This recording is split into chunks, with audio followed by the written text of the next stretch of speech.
오늘 보실 말씀은 사무엘상 22장 1절부터 2절의 말씀입니다. 사무엘상 22장 1절부터 2절의 말씀입니다.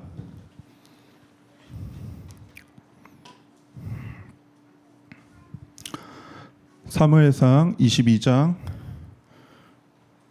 1절부터 2절의 말씀입니다.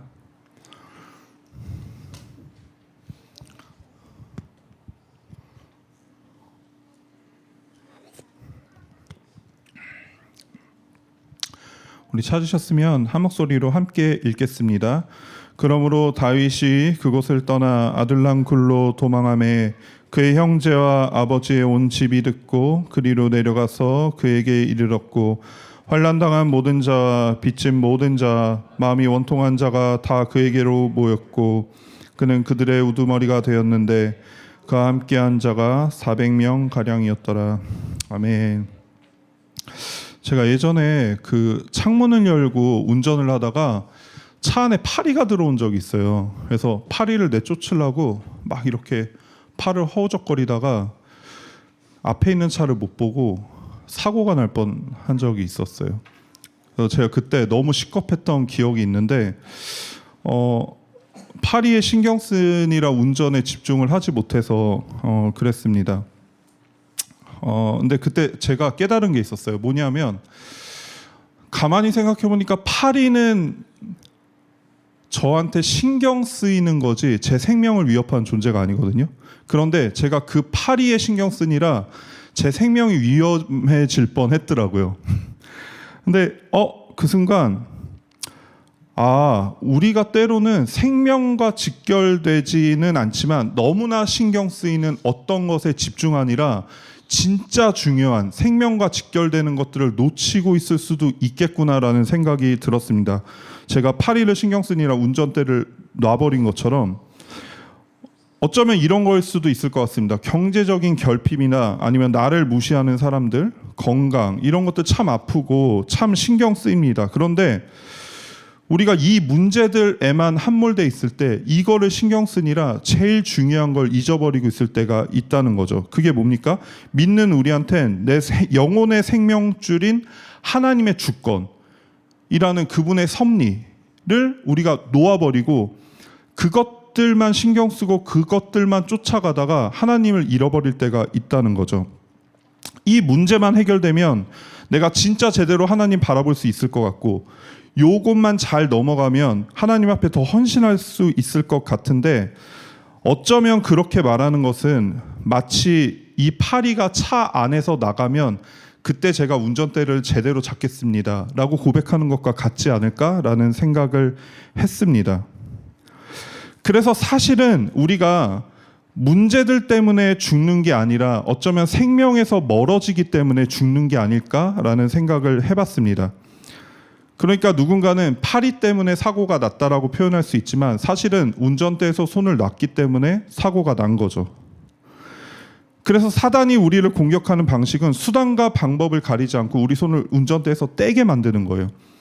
파리 같은 그 존재들로도 우리의 손을 운전대에서 떼게 만들 수 있는 거죠. 계속 신경 쓰이게 만들고 우리의 연약함을 계속해서 자극하고 그래서 그것에 집중하니라 때로는 무엇이 가장 중요하고 무엇이 나의 생명인지를 망각한 채 정신없이 세상을 살다 보니 내 두 손이 운전대에서 떨어져 있는 거죠. 하지만 주님은 우리한테 가장 중요한 게 무엇인지를 가르쳐 주시기 위해서 가장 신경 쓰이는 우리가 너무나 집중해 있는 그 파리 같은 문제들이 아니라 생명인 핸들을 잡는 법에 대해서 계속해서 말씀하시거든요. 그러면 파리에 집중되어 있는 우리는 이거 신경 쓰여 죽겠는데 왜 다른 말씀을 하실까라고 오해를 하기도 한다는 겁니다. 어쩌면 우리는 가장 중요한 게 무엇인지 몰라서 하나님의 일하시는 방식이 너무 우리의 생각과 다르고 우리의 방법과 너무 다르기 때문에 신앙과 삶의 괴리감이라는 단어가 나타난 건 아닐까라는 생각을 해봤습니다. 오늘 본문도 마찬가지입니다. 오늘 본문의 시작이 이렇게 시작됩니다.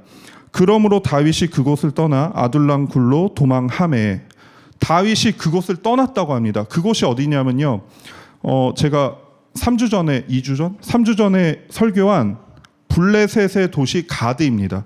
그러니까 다윗이 이 직전에 가드 왕 아기스 앞에서 미친 짓을 했잖아요. 막 침을 질질 흘리면서 생명을 구걸하는, 목숨을 구걸하는 그런 일을 했는데, 다윗이 지금 인생의 가장 막다른 곳에 몰렸습니다. 그가 한때 이스라엘의 영웅이었고 당시 이스라엘의 왕이었던 사울보다도 더 백성들의 신임과 존경을 받는 다윗이었습니다. 하지만 다윗을 시기한 사울 왕에 의해서 도망자 신세가 됐죠. 그리고 아까 말씀드린 것처럼 블레셋을 벌벌 떨게 했던 전쟁 영웅, 블레셋의 전쟁 영웅인 골리앗을 한 방에 없앴던 그 전쟁 영웅이 블레셋 앞에서 목숨을 구걸하면서 막 침을 질질 흘리고 있는 거예요. 우리는 때로는 우리 삶 속에 하나님의 뜻이 임하면 이럴 거라고 생각합니다. 하나님께서 길을 열어주시고 우리가 드디어 인정을 받게 되고 사람들이 박수를 치게 되고 안정된 기반 위에서 내가 드디어 시작을 할 수 있게 된다. 이렇게 생각을 하는데, 근데 오늘 다윗은 정반대입니다. 다윗은 기름 부음 받은 자잖아요. 그런데 그가 궁전에 있지 못합니다. 골리앗을 이긴 영웅이 도망자 신세가 됐어요.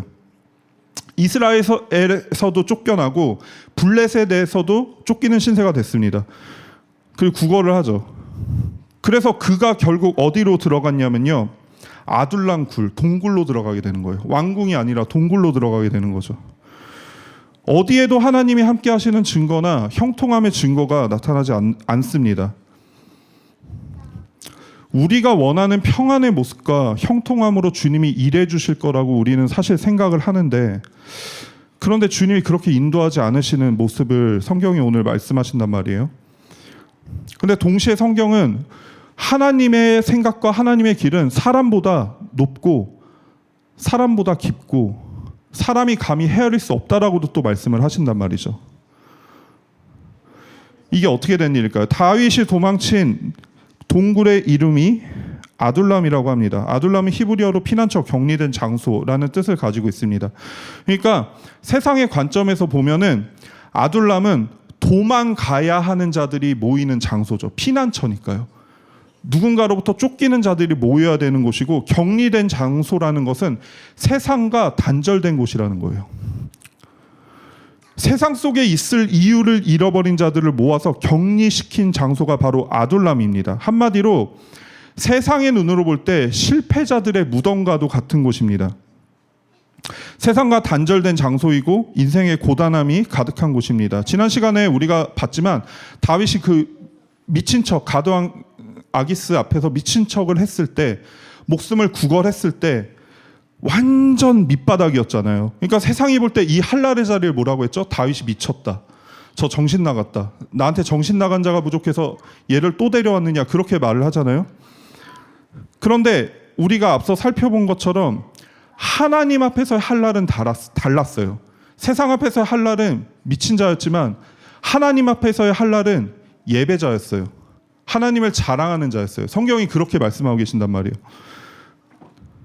그러니까 다윗이 여호와 하나님보다 더 의지했던 모든 것을 버리고 가장 낮은 곳에서 그는 비로소 하나님을 가리고 있던 나의 생각과 교만과 내 실력으로 무언가를 할 수 있을 거라고 생각했던 어리석음의 벽을 넘어서 살아계신 하나님을 의식하고 그분 앞에 서기 시작한 거죠. 이게 예배라고 말씀드렸잖아요. 근데 그런 자들에게 나타나는 두드러진 특징이 하나 있습니다. 뭐냐면요, 멈춤입니다. 세상의 끊임없는 요구와 내 안의 불안감, 그리고 나를 괴롭히는 문제들을 해결하기 위해서 막 허우적거리던 팔을 내려놓는 거예요. 내 힘으로 상황을 통제하려고 발버둥을 치던 것도 멈추고 비로소 잠잠히 조용히 하나님의 주권을 바라볼 수 있게 되는, 다윗은 아둘람굴에서 비로소 이 멈춤을 경험하게 됩니다. 영웅을 대하는 사람들의 시선, 찬사, 사울의 맹렬한 추격, 내 목숨을 부지하기 위해서 미친 척까지 해야만 했던 이 처절한 몸부림을 다윗이 멈춰요. 그리고 그때 쓴 시편 57편에서 이렇게 고백합니다. 하나님이여 내게 은혜를 베푸소서, 내게 은혜를 베푸소서. 내 영혼이 주께로 피하되 주의 날개 그늘 아래에서 이 재앙들이 지나기까지 피하리이다. 이게 무슨 말입니까? 이 모든 환난과 어려움 가운데 그는 주님의 날개 그늘 아래서 기다리겠다라고 말을 하고 있어요. 비로소 멈추고 그 날개 그늘 아래 잠잠히 있겠다라고 고백을 하고 있는 거예요. 사실은 이게 우리의 상식과는 너무나 반대되는 거죠. 그렇게 몰렸을 때, 무언가 문제가 있을 때 타개해야 되는 어떤 상황과 환경에서 우리는 뭐라도 해야 되잖아요. 아무것도 하지 않으면 아무 일도 일어나지 않는데 기다리겠다고 합니다. 근데 한번 잘 생각해 보시면요, 여러분, 무엇을 하는 게 어렵습니까? 하지 않는 게 어렵습니까? 저는 하지 않는 게 참 어려워요. 왜냐하면 무엇을 할 때는 소망의 이유가 조금씩 생기잖아요.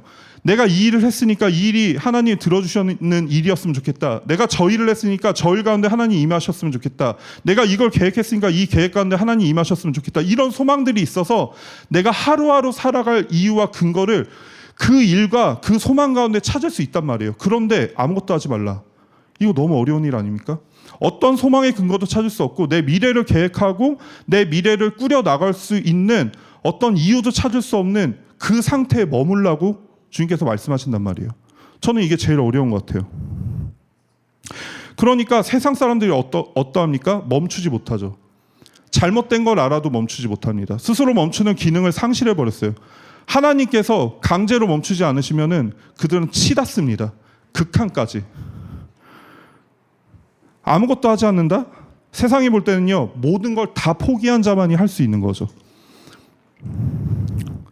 사실 우리가 주님 한 분만 의지한다고 해도 사실은 우리 안에 수많은 계획과 방법론들이 있잖아요. 그 계획과 그 방법론 가운데 하나님 임하여 주세요. 이런 소망이 사실 우리 가운데 있는 거잖아요. 그러니까 만약에 누군가 하나님을 예배하고 그분만을 바라보기 위해서 삶의 계획과 관성을 멈추겠다라고 말을 하면은 아마 거의 대부분의 신앙인들이 이렇게 얘기할 겁니다. 그거는 균형 잡힌 신앙이 아니야. 너무 극단적인 신앙이야. 이렇게 표현을 할 거란 말이에요. 네가 할 수 있는 것들은 다 하면서 하나님께 구해야지. 물론 신앙을 핑계로 나의 게으름과 나태함을 정당화하려는 일들이 비일비재하기 때문에 그것을 방지하려고 하는 말씀이기도 하지만, 그런데 정말 누군가가 정말 진실로 하나님만 바라보기 위해서 삶의 계획과 안정을 포기한다면 우리는 그것들을 아멘으로 받아들일 준비가 돼 있습니까? 나의 삶뿐만 아니라 우리 공동체의 삶도요. 정말 여기에 우리가 가치가 있는 걸까요? 진짜 하나님이 살아 계시다라고 그 가운데 임하실 거라고 믿는 믿음이 우리 가운데 있을까요? 예를 들면 짐 엘리엇 같은 분 말입니다. 이분이 앞길이 촉망받는 청년이었는데 에콰도르에 복음을 전하러 갔다가 4명의 동료와 함께 순교하십니다. 그때 나이가 28살이었어요. 그분이 한 유명한 말이 있습니다. 영원한 것을 위해 영원하지 않는 것을 버리는 사람은 절대 어리석은 사람이 아니다. 그냥 너무 멋있는 말이지만 정말로 우리는 이 말씀에 동의할 수 있나요? 저는 참 어렵더라고요. 그러니까 제가 주님을 바라본다라고 하지만 그 이면에 제 계획과 제 방법론들이 다 숨어 있더라고요. 곳곳에. 하지만 이 짐 엘리엇의 순종은 개인의 죽음으로 끝난 것이 아니라 수많은 그리스도인들에게 복음을 위해 산다는 것은 무엇입니까? 라는 질문을 만든 사건이 되었습니다. 사람들이 보기에는 다윗도 끝난 사람이고 짐 엘리엇도 끝난 사람입니다. 너무 일찍 죽은 사람이죠. 그러나 하나님께 붙들린 인생은요, 끝난 자리에서 끝나지 않습니다. 그분의 순교로 인해서 미국의 모든 교회를 흔드셨고 선교를 깨우셨고 복음의 길을 여셨습니다. 오늘 읽은 아둘람도 마찬가지입니다. 세상의 미치광이로 낭망하고 좌절하여 무너졌고 망가진 다윗은 가장 낮은 자리에서 하나님의 영광을 보고 하나님을 찬양하고 비로소 그분을 독대하잖아요. 그러면 이제 뭔가 시작돼야 되는데, 내 교만이 가리고 있던 하나님을 만났으니 이제는 내 욕심이 아니라 하나님의 뜻대로 뭔가를 해야 되는데, 하나님의 계획하심으로, 내 계획이 아니라 하나님의 계획하심으로 뭔가를 해야 되는데, 그런데 그가 멈춰버린다는 거죠. 생명무지를 위해 할 수 있는 모든 것을 다 해왔던, 침까지 흘렸던 다윗이 비로소 멈춥니다. 근데 여러분, 우리가 항상 기억해야 되는 게 멈추면 아무것도 안 하고 있는 상태가 아닙니다. 오히려 반대입니다. 적극적으로 처절하게 목숨 걸고 무언가를 하고 있는 상태입니다. 그게 뭡니까? 내 힘을 빼고 내가 붙잡고 있는 모든 방법론을 하나님 앞에 내려놓고 있는 상태예요. 너무 어려운 상태예요. 우리가 세상에서 제일 힘들어하는 겁니다. 오직 주님만 의지하는 그것. 그런데 다윗은 미래가 무너진 자리에서 비로소 주님만 바라보게 됩니다. 그리고 그런 그에게 사람들이 모이기 시작합니다. 저는 어렸을 때, 청년 때 이 말씀을 읽으면서 정말 큰 의문이 들었어요. 드디어 다윗한테 사람들이 모이기 시작한다는 것은, 그때 제가 배우기로 하나님이 주신 가장 큰 축복은 만남의 축복이라고 배웠어요. 드디어 도울 자가 붙는구나. 드디어 다윗을 도와서 이 상황을 역전시킬 그 환경이 마련이 되는구나라고 생각을 했는데, 그런데 좀 이상합니다. 1절에 그의 형제 아버지의 온 집이 듣고 그리로 내려가서 그에게 이르렀고, 여기까지는 이해가 됩니다. 그런데 문제는 2절이죠. 환난당한 모든 자와 빚진 모든 자와 마음이 원통한 자가 다 그에게로 모였고 그는 그들의 우두머리가 되었는데 그와 함께한 자가 400명 가량이었더라.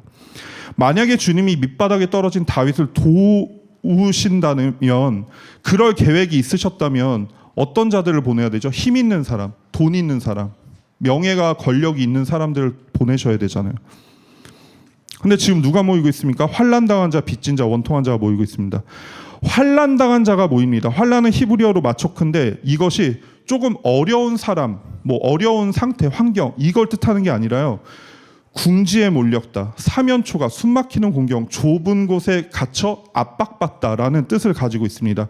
그러니까 뭐냐면요, 삶이 나를 옥죄어서 빠져나갈 길이 없어서 사방으로 눌린 사람들이 바로 환난당한 자들입니다. 숨이 턱턱 막히는 마치 공황장애와 같은 상태를 말하고 있습니다. 빚진 자가 모인다고 합니다. 단순히 돈이 없는 자들이 아니라 빚 독촉에 시달리는 사람들인데요. 우리가 신명기를 읽고 있잖아요. 그럼 신명기 15장에 보시면은 하나님께서 율법으로 빚으로 말미암아 사람들의 삶이 망가지지 않도록 장치를 마련해 주셨어요. 그런데 이들이 빚을 져가지고 그 독촉으로 시달려서 살 소망을 잃었다는 건 뭡니까? 하나님의 율법과 하나님의 의지가 무너진 사울의 시스템 가운데 이들은 피해자로, 약자로 살아왔다는 거죠. 사울의 잘못된 시스템 속에서 살 길을 잃은 자, 그들이 빚진 자들입니다. 마음이 원통한 자가 모입니다. 마음이 원통하다고 할 때 원어적 해석은 단순히 마음이 괴롭다라는 뜻이 아니라 영혼이 아주 쓴 상태다, 그리고 존재의 깊은 곳에 한이 맺힌 상태다 라고 해석을 할 수 있습니다. 상실함과 비통함, 분노와 낙심, 피로, 관계에서 받은 상처들을 통해서 자신의 존재를 스스로도 너무 써서 나조차도 내 존재를 뱉어버리는, 그래서 스스로를 부정하는 상태, 즉 죽고 싶은 상태를 의미합니다. 그러니까 간단하게 우리말로 말하자면요, 다윗한테 모인 400명들이요 어떤 사람이냐면요, 죽을 것 같은 사람들, 살 길이 없는 사람들, 죽고 싶은 사람들, 이들이 모인 거예요. 삶이 저당박 잡히고 내일이 막히고 숨은 쉬지만 길이 없는 자들이 모인 겁니다. 세상의 낙오자들이 실패자들입니다. 그들은 도울 자가 간절했습니다. 그런데 다윗을 찾아왔습니다. 그러니까 이것은 하나님의 돌보심을 기대했던 다윗한테도 너무나 실망스러운 상황이지만, 무엇을 기대하고 다윗을 찾아온 400명한테도 매우 실망스러운 상태입니다. 왜냐하면요, 다윗이 지금 어떤 상태죠? 세상이 보기에 미친 자, 신에게 버림받고 저주받은 자잖아요. 아무것도 없어요. 400명 모두 인생의 밑바닥인데 다윗도 마찬가지예요. 다윗도 밑바닥입니다. 다윗에게는 도울 자가 필요한데 세상의 실패자, 밑바닥인 사람이 400명이 모였죠. 400명에게도 자신들의 삶을 역전시켜줄 지도자가 필요한데 다윗도 밑바닥인 거예요. 문제가 해결돼야 되는데 서로 문제를 해결해 줄 수 없는 사람들끼리 만났습니다. 이게 얼마나 큰 아이러니입니까? 잘못돼도 한참 잘못됐죠. 문제 해결은커녕 오히려 문제만 더 커지게 생겼습니다. 아무도 모르게 숨어 있어야 하는 다윗도 위치가 탄로나게 생겼습니다. 다윗이 지금 숨어 있는 거거든요. 목숨의 위협을 받고 있기 때문에. 그런데 이렇게 많은 사람들이 찾아오면 다윗이 어디 있는지 다 알게 될 거 아니에요. 그나마 인생의 막다른 곳에서 목숨 하나 보존하고 있던 이 400명의 사람들도 큰일 났어요. 다윗을 찾아갔잖아요. 국가 반역자가 되게 생겼습니다. 그럼 이들의 목숨도 경각에 달린 거죠. 이러나 저러나 만나면 안 되는 자들, 만나봤자 나올 게 없고 오히려 만나면 문제가 되는 자들을 주님께서 만나게 하셨단 말이에요. 그들이 모였으니 세상의 상식으로는 이제 낭망하고 좌절하고 더 나아가서 서로를 원망하는 일만 남은 겁니다. 그런데 여기에 하나님의 비밀이 있습니다. 우리는 흔히 강한 자가 강한 자들을 모아야 일이 된다고 생각을 합니다. 돈이 있어야 움직일 수 있고 권력이 있어야 판을 바꿀 수 있고 실력이 있어야 미래를 만들 수 있다고 말합니다. 세상의 법 아래서는 사실입니다. 그러나 하나님의 법 아래서 복음은 전혀 반대를 보여주십니다. 깨어진 자가 모여서 주님을 바라볼 때 비로소 하나님의 일이 시작된다라고 말씀을 하시는 거예요. 복음은 자기 힘으로는 못 산다는 사실을 아는 자들이 자기 힘이 아니라 하나님을 바라보게 되는 사건으로 시작됩니다. 믿음의 선진들이 그랬고요. 예수님의 제자들이 그러했고 초대교회가 그랬습니다. 사람들은 다윗의 성공 때문에 모인 것이 아니라 자신의 인생이 무너졌기 때문에 모였는데요. 그리고 단 한 가지 다윗에게 기대하는 바가 있었습니다. 그게 뭐냐면요. 나중에 보시면 훗날 사울을 죽일 기회 앞에서 이 공동체가 이렇게 고백을 해요. 오늘이 여호와께서 말씀하신 날입니다. 그리고 많은 사람들이 점점 다윗에게 모이던 역대상 12장에는 이렇게 고백합니다. 이는 당신의 하나님이 당신을 도우셨기 때문입니다. 이 말이 뭐냐면요. 다윗에게 이들이 기대하고 있었던 거는요. 하나님의 도우심, 다윗과 하나님이 함께 하심, 이거 하나를 보고 다윗에게 모였다는 거예요. 공동체의 진짜 시작은 하나님이 우리와 함께 하신다라는 고백이 드려질 때 시작됩니다. 그리고 가장 중요한 무너진 자는 무너진 자를 감당할 수 있습니다. 다윗이 그들의 우두머리가 됩니다. 아무것도 없는 정신병자가 실패자 무리의 우두머리가 된 거예요. 지도자가 된 거예요. 다윗이 그들에게 줄 대안이 없습니다. 아무것도 안 하고 있기 때문이죠. 하지만 그들보다 먼저 바닥을 통과한 자였습니다. 다윗이. 이게 가장 중요하죠. 아둘람에 모인 자들에게 필요한 것은 완벽한 영웅이 아니었어요. 완벽한 영웅의 모습을 보고 그들도 완벽하려고 했다면, 그리고 그걸 할 수만 있었다면 이미 완벽했겠죠. 하지만 그들은 이미 실패했어요. 그들에게 필요한 사람들은 무너질 만큼 무너졌는데도 완전히 끝나지 않은 사람이 필요했습니다. 다윗이 그런 사람이었습니다. 다윗은 무너질 만큼 무너졌습니다. 돈, 관계, 명예, 권력, 하다못해 그의 인간성까지도 바닥을 치는 상태였습니다. 그리고 그는 그 바닥에서 정답을 찾았잖아요. 여호와 하나님만을 예배하고 그분을 의지하는 삶이라는 정답을 말입니다. 그리고 그는 가장 비참한 자리를 찬양과 하나님을 자랑하는 자리로 바꿔버립니다. 이것이 아둘람 공동체의 정체성이 되었습니다. 방향을 잃어버린 그들의 방향이 된 것입니다. 그리고 하나님을 예배하고 그분을 바라보는 것이 그들의 방향이 되었을 때 그들의 인생은 비로소 원래 주인이신 하나님의 뜻대로 돌아가게 됩니다.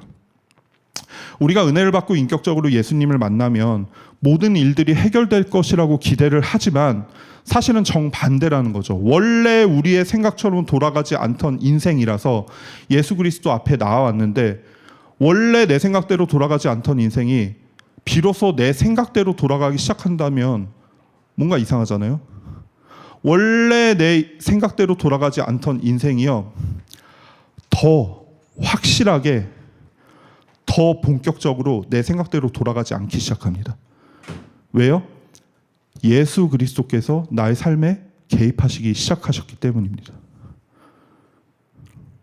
내가 기대하는 방식의 회복은 보이지 않고 오히려 전혀 예상하지 못했던 일들이 계속 일어납니다. 그러나 그때가 비로소 내 인생이 더 망가지는 것이 아니라 원래 주인이신 하나님 뜻 안으로 되돌아가기 시작했다는 거죠. 밑바닥을 친 다윗이 주님의 은혜를 찬양하면서도 그에게 닥친 상황과 환경은 바뀌지 않았습니다. 오히려 짐짝 같은 무리들만 찾아옵니다. 이상한 일이죠. 그러나 시편을 통해 다윗이 고백합니다.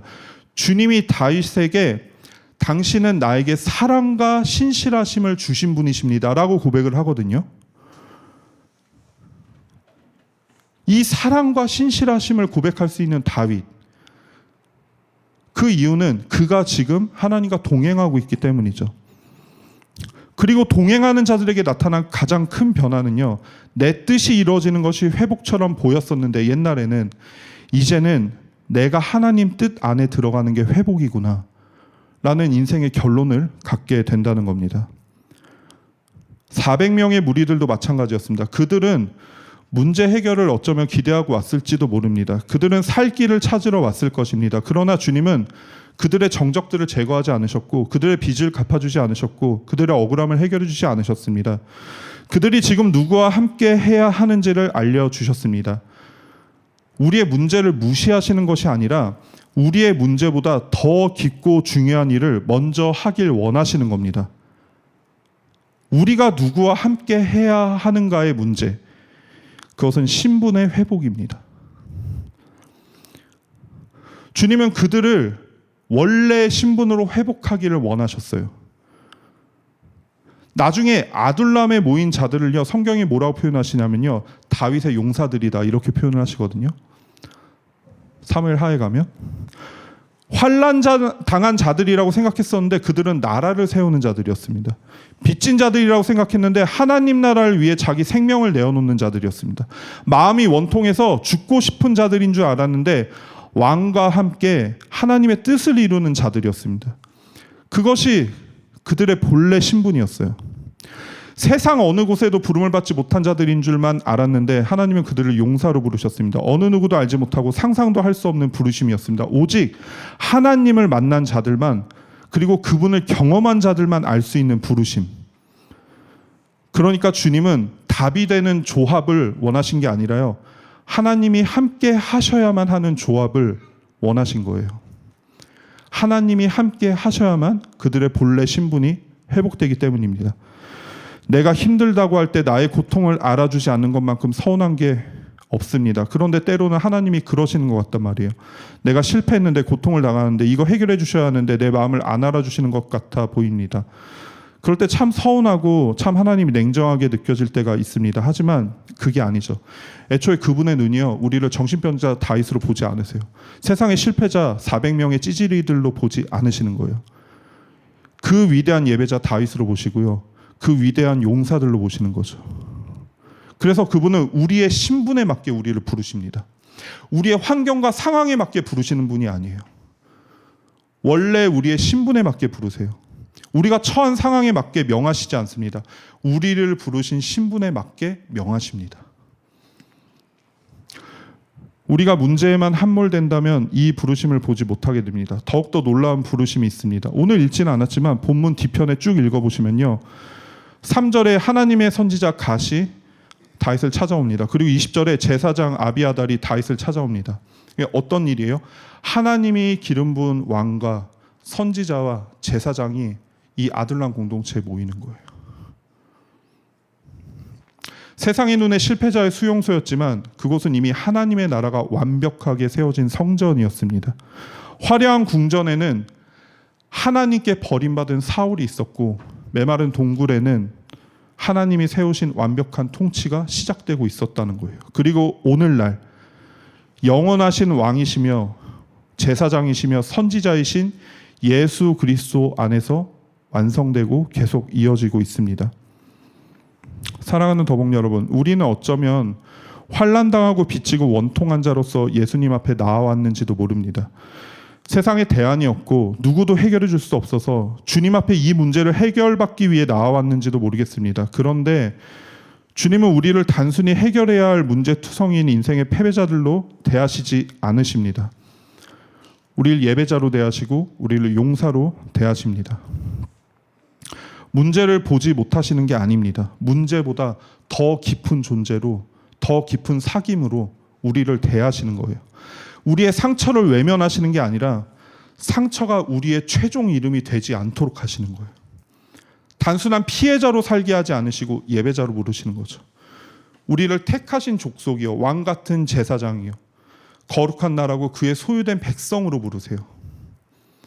내 처지, 내 형편에 질질 끌려가는 수준이 아니라 그분은 계속해서 내가 누구인지, 우리가 누구인지를 계속해서 말씀하십니다. 이 상황 속에서도 예수님은 나를 누구라고 부르시는지, 이 환난 속에서도 세상이 아니라 예수님은 나를 뭐라고 부르시는지, 그게 제일 중요하다는 거예요. 저는 이 은혜가 우리 더벅 가운데 가득하다고 믿습니다. 문제를 안고 온 사람들이 문제 해결만 받고 흩어지는 공동체가 아니라 예수 그리스도를 따르는 제자의 신분으로 다시 세워지는 공동체라고 믿습니다. 상처를 들고 왔지만 그 상처보다 더 깊은 거룩한 신분의 회복이 일어나는 공동체라고 믿습니다. 내 교만과 어리석음을 내려놓고 참된 우리의 왕이신 예수 그리스도만을 예배하며 내 인생의 운전대를 온전히 그분께 내어드리는 거룩한 멈춤의 장소가 바로 이곳이라고 저는 믿습니다.